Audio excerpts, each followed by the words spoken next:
Hello, welcome to World Business Report. I'm Maryam Moshiri. In a minute, we'll have the latest business for you.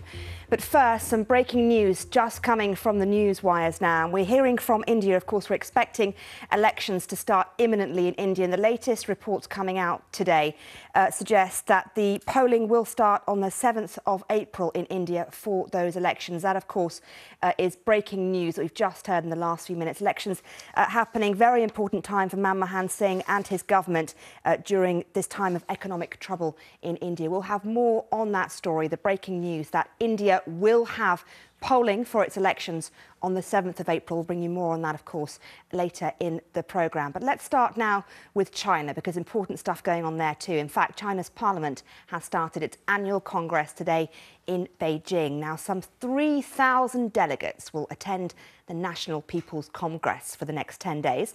In the first session, delegates heard from the President, Xi Jinping, and the Premier, Li Keqiang. And from an economic point of view, there are very few key topics that were touched on. In the opening remarks, the leaders confirmed that China's growth target for the year will stay at 7.5%. They also said that they want private companies to take a bigger role in the economy and will continue to open up state-owned enterprises. The government has also increased its defence spend by another 12.2%, taking the total spend to well over $120 billion a year.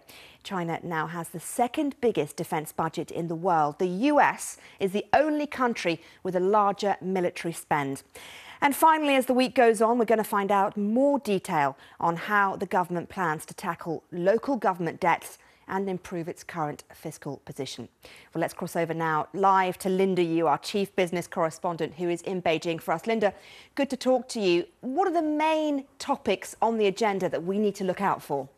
I'm sure you'll have the latest from the Congress throughout the week. Thank you very much indeed. Now let's move on to Australia, because it's reported slightly better than expected growth for the last quarter of 2013. Now, the growth was boosted by exports and domestic consumption. Official figures show the economy expanded by 0.8% in the 3 months of 2013. Most forecasters predicted growth of 0.7%. Well, Rico Hizon joins me now for more on this. And the mining sector, Rico, only contributed 0.1% to this. What's changed in the economy in Australia? Rico Hizon there in Singapore. Thank you very much. Now, let's take a look at some of the day's other business news making the headlines. Let's take a look at the markets now. Of course, very much in focus is India, because we have had that breaking news in the last few minutes that the election, the polling, will start on the 7th of April in India. The Sensex currently trading up 24 points off the back of that news. The rest of Asia doing particularly well.